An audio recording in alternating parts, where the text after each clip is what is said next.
आप देख रहे हैं लोकोत्तर न्यूज। मैं हूं आपके साथ हर्षिता। ये करते हैं खबरों से शुरुआत। मध्य प्रदेश के दमोह विधानसभा के उपचुनाव में भाजपा की हार के बाद पार्टी के अंतर कलह खुलकर सामने आ रहा है। 17,089 वोटों से हारे प्रत्याशी राहुल सिंह ने पूर्व मंत्री जयंत मलैया पर आरोप लगाया है, तो वहीं केंद्रीय मंत्री प्रहलाद पटेल द्वारा प्रधानमंत्री नरेंद्र मोदी और अमित शाह को इस विषय पर पत्र लिखने की चर्चा भी है। सोमवार को गृह मंत्री नरोत्तम मिश्रा ने इस हार पर कहा कि हम हारे हैं अपने जय चंदों से।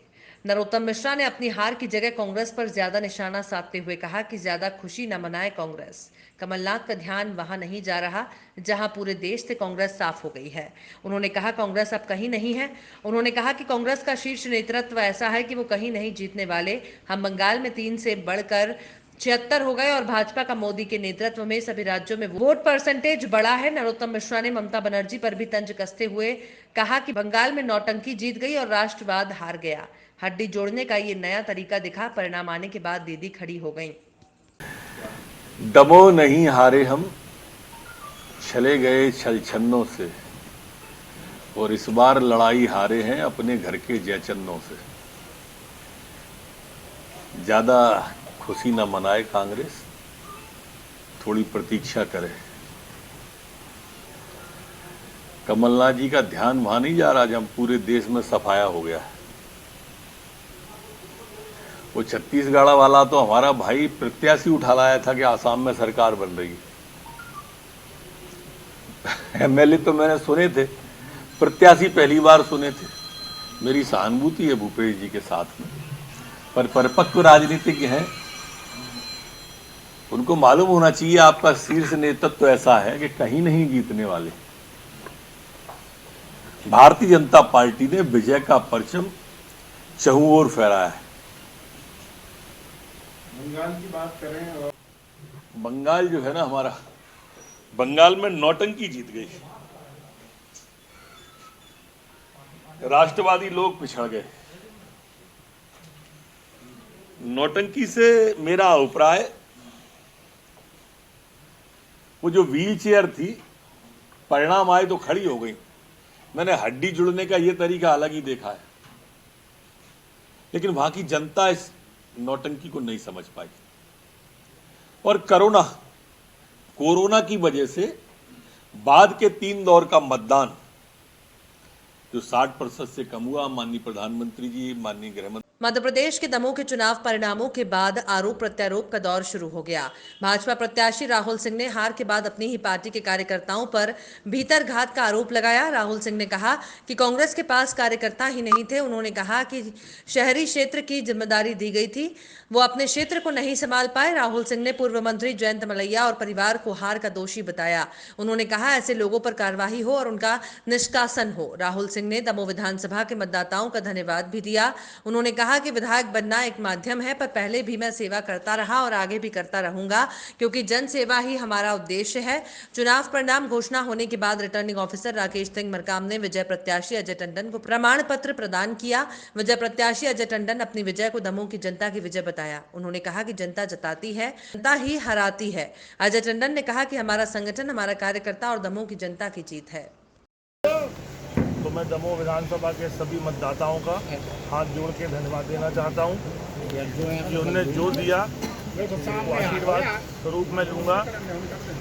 और पहले भी मैं सेवा करता था, आज भी और आगे भी मैं सेवा करता रहूँगा, क्योंकि जन सेवा ही एक हमारा उद्देश्य है। चुनाव विधायक बनना एक माध्यम होता है कि हम विधायक बन के सेवा करें, पर हम नहीं थे, इसके पहले भी सेवा करते थे और आगे भी हम सेवा करते थे। चुनाव हारने का क्या कारण मान रहे हैं? देखिए, चुनाव हारने का बड़ा स्पष्ट कारण है कि बहुत ज़बरदस्त भीतरघात हुआ।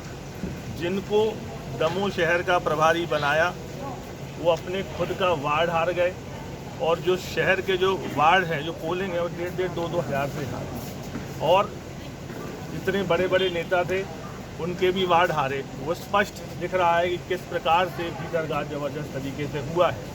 जो लोग ये बोलते थे कि भारतीय जनता पार्टी हमारी माँ है और माँ के साथ हम कभी बेईमानी नहीं कर सकते, ऐसे लोगों ने पूरी ताकत से बेईमानी की है और बहुत ज़बरदस्त तरीके से भीतरघात किया है।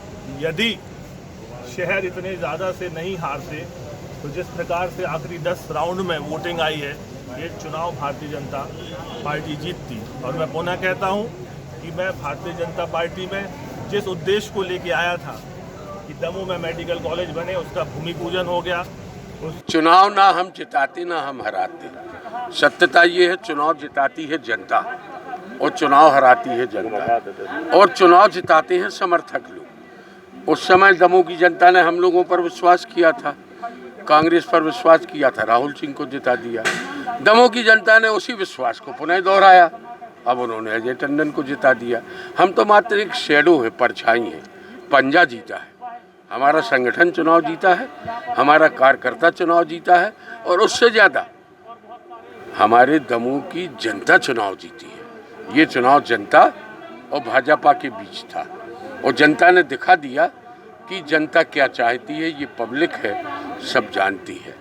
इस चुनाव में कई नेता काल कलवित हुए कोरोना की वजह से, उनके परिवार के लोग भी हुए। देखिए, मैंने अभी आपके इसी में पहले भी कहा था कि आज खुशी तो है दिल में चुनाव जीतने की, नेचुरल है, लेकिन उससे ज़्यादा कुछ गम भी है। गम इस बात को लेकर है कि हमारे ब्रजेंद्र सिंह जी मंत्री थे। जबलपुर के एल्गिन अस्पताल के आरएमओ डॉक्टर संजय मिश्रा को क्षेत्रीय संचालक की जिम्मेदारी सौंपी गई है, जिसके बाद डॉक्टर संजय मिश्रा ने क्षेत्रीय संचालक का कार्यभार ग्रहण कर लिया है। सरकार ने डॉक्टर वाई.एस. ठाकुर की सेवानिवृत्ति के बाद उन्हें क्षेत्रीय संचालक की कुर्सी सौंपी है। डॉक्टर मिश्रा के आरएमओ रहते हुए एल्गिन अस्पताल के लगातार 5 साल तक कायाकल्प में अव्वल आने को देखते हुए उन्हें क्षेत्रीय संचालक की जिम्मेदारी दी गई है। डॉक्टर रत्नेश कुरारिया के संक्रमित होने पर जिला मुख्य चिकित्सा और स्वास्थ्य अधिकारी का प्रभार भी डॉक्टर मिश्रा को सौंपा गया है।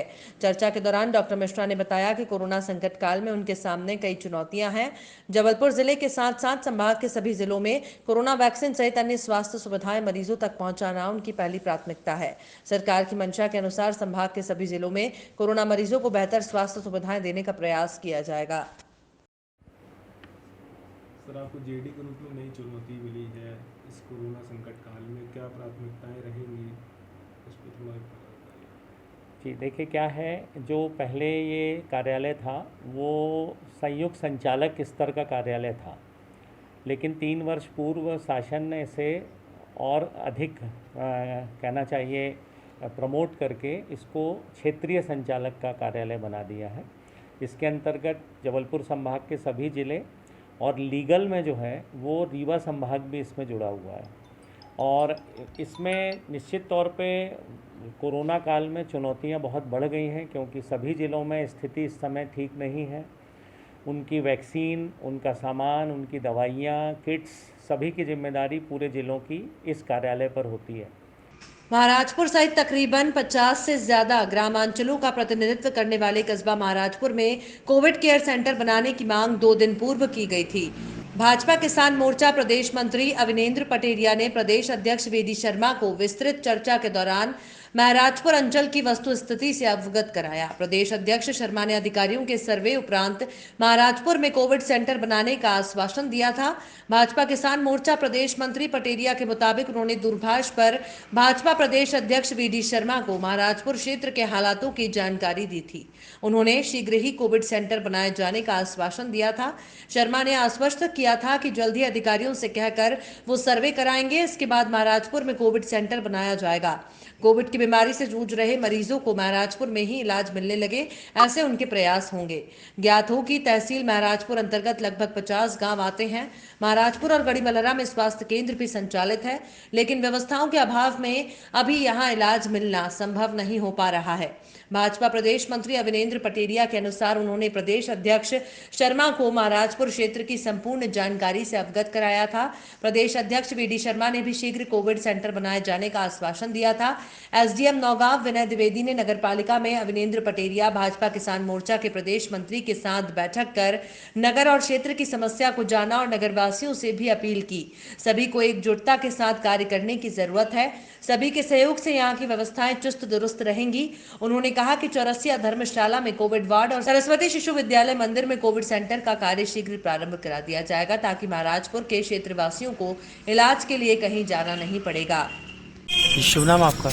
अवनेंद्र पटेलिया, प्रदेश मंत्री हूँ, भारतीय जनता पार्टी किसान मोर्चा।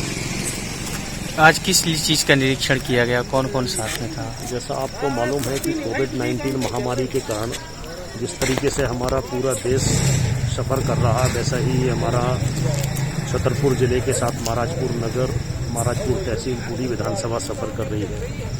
तो इसके संबंध में मेरे यशस्वी प्रदेश अध्यक्ष और सांसद पीडी शर्मा जी से बात हुई थी, तो उनको डिटेल यहाँ के अवगत कराया किस तरीके से यहाँ मृत्यु दर हो गई और कोविड प्लस ज़्यादा लोग बढ़ रहे हैं। तो उन्होंने प्रशासन से, माननीय कलेक्टर साहब से, अन्य प्रशासनिक अधिकारियों से अवगत कराया कि महाराजपुर की चिंता की जाए। तो इसी को लेके फिर एसडीएम साहब का आज आना हुआ, उन लोग की बैठक हुई। बैठक के बाद 2-3 स्थान थे जिसमें कोविड वार्ड और कोविड केयर सेंटर बनाए जाए। तो अंत में एसडीएम, तहसीलदार सभी लोग थे, सीएमओ, तो ये तय। कांग्रेस नेता स्वर्गीय इकबाल चौहान के बेटे निहाल चौहान ने बताया कि मुल्ताई में जितने भी कमर्शियल यूज के लिए ऑक्सीजन सिलेंडर उपयोग होते हैं उन्हें हम हमारे पास जमा कर रहे हैं और हमारे पैसों से इनको रीफिलिंग कराकर जरूरतमंदों तक पहुंचाने का काम कर रहे हैं। इस काम में पूरा मुस्लिम समाज हमारे साथ है। ये मुहिम मरीजों के लिए संजीवनी साबित हो रही है। मैं मोहम्मद निहाल चौहान, मेरे वालिद मरहूम मोहम्मद इकबाल चौहान, जिनका अभी 2 दिन पहले इंतकाल हुआ, और हमने हमारी फैक्ट्री पे जो कमर्शियल यूज़ के लिए सिलेंडर हम लोग बुलवाते हैं, कुछ हमारे यहाँ सिलेंडर खाली है, कुछ हमारे मुस्लिम भाइयों के कुछ कबाड़ी है, कुछ और भी लोहे वाले हैं, उनके यहाँ जो सिलेंडर खाली थे हमने ये सारे सिलेंडर इकट्ठा करके हमारे विधायक महोदय से बात करके, तहसीलदार साहब से, कलेक्टर साहब से, अपने एसडीएम साहब से परमिशन लेके हमने एक यहाँ से निज़ाम शुरू किया है कि हम हमारे खर्चे पे ये सिलेंडरों को रिफ़िल करवाएंगे। रिफ़िल करवा के उनको हम यहाँ जमा करेंगे और जिसको भी ज़रूरत हो, चाहे वो हमारे ब्लॉक में कोविड सेंटर में ज़रूरत पड़े या हमारे हमारे जो शहर का जो गवर्नमेंट हॉस्पिटल का कोविड सेंटर है उसमें ज़रूरत पड़े, या किसी ऐसे इंसान को ज़रूरत पड़े जिसको ऑक्सीजन की ज़रूरत है और घर में अगर उसको सिलेंडर लगाने की ज़रूरत हो, तो हम हमारी तरफ से उसको ये। कोरोना महामारी में सबसे लाभदायक यूनानी जोशानदा है। आज विधायक आरिफ मसूद ने अपने विधानसभा क्षेत्र के 3 स्थानों, जिसमें बैडमास्टर चौराहा, जिंसी, जहांगीराबाद, अंबेडकर भवन 12 नंबर मल्टी में यूनानी कैंप लगाकर सर्दी खांसी के उपचार में आने वाले जोशानदे के पैकेट वितरण किए। निम्न कैंपों में यूनानी मेडिकल प्रोफेशनल एसोसिएशन के सहयोग से doctor Parvez, doctor Shahid, doctor Afzal Ansari, doctor Yusuf Khalil Husaini अपनी सेवाएं प्रदान करेंगे। विधायक आरिफ मसूद ने स्वयं के खर्चे से 20,000 यूनानी जोशानदे के पैकेट बनवाए हैं, जो निःशुल्क वितरण किए जाएंगे। मध्य विधानसभा के अंतर्गत आने वाले बैंडमास्टर चौराहा वार्ड क्रमांक 19, 20, 22, 23 के लोगों को देखा जाएगा। जिंसी पुलिस चौकी के सामने कैंप से वार्ड क्रमांक 34, 35, 42, 43 के और नए भोपाल के 12 नंबर मल्टी अंबेडकर के भवन के कैंप से वार्ड 45, 48, 39, 50, 51 के मरीजों को जोशानदा वितरण किया जाएगा। इस अवसर पर विधायक आरिफ मसूद ने कहा कि यूनानी डॉक्टरों के अनुभव अनुसार जहां एलोपैथिक मेडिसिन शुरुआती रक्षकों के तौर पर सफलतापूर्वक व्यक्तियों में समुचित परिणाम नहीं दे पाती, वहीं भारतीय चिकित्सा पद्धति में उपयोग में आने वाली पारंपरिक औषधियां अपने परिणाम में सार्थक साबित हुई हैं। इन काढ़ों जोशानदा के उपयोग से कई राज्यों में शुरुआती रोगियों को लाभ प्राप्त हुआ है। इसका उदाहरण महाराष्ट्र राज्य है, जहां पर राज्य सरकार द्वारा 5 लाख जोशानदों का वितरण किया गया। इन्हीं घटकों से बने जोशानदों का वितरण किया गया। इन्हीं घटकों से बने जोशानदों को मध्य प्रदेश राज्य में भी इस्तेमाल करने के लिए विधायक आरिफ मसूद ने पहल की है। प्रोफेशनल मेडिकल एसोसिएशन से बात हुई थी और हम लोग लगातार 20 दिन से मेहनत में लगे थे कि जोशानदा मिल जाए, क्योंकि अभी के इस पीरियड में हम ये देख रहे हैं कि नज़ला, जुकाम, खांसी, वो जो बुखार आ रहा है उसका इनिशियल पीरियड में अगर ये जोशानदा दे रहे हैं तो उसके बहुत अच्छे असरात हैं और बहुत ज़्यादा शिफा अल्लाह ने उसको दे रखी है। ज़्यादातर पेशेंट्स, इन लोगों का डॉक्टर्स यूसुफ खलील का कहना था कि ये सब इससे काफ़ी ज़्यादा उम्मीद है। तो एक तो अस्पतालों का वजन कम होगा, जो महामारी अस्पतालों में पलंगों को लेकर चल रही है उसका भी असर पड़ेगा, और मैं अपनी विधानसभा में ये फ्री निःशुल्क इन डॉक्टर्स की टीम के जरिए कराए, दवाएं मैंने उपलब्ध कराई है, टीम अपनी निःशुल्क सेवा दे रही है। मुझे उम्मीद है कि इसका फ़ायदा मेरी विधानसभा के लोग उठाएंगे और ये कैंप लगातार 4-5 दिन तक चलेगा। जैसे जैसे दवाओं की अवेलेबिलिटी होती जाएगी हम बुला के जोशानदा फ्री में अपने क्षेत्र में। अभी आज 3 कैंप शुरू करें। बुधवारा सेक्टर 1 बनाया है 4 वार्डों का, एक जहांगीराबाद का जिंसी पे बनाया है और नए भोपाल का 4 वार्ड का अंबेडकर भवन में मल्टी में बनाया है। खबरों में फिलहाल इतना ही। आप देखते रहिए लोकोत्तर न्यूज।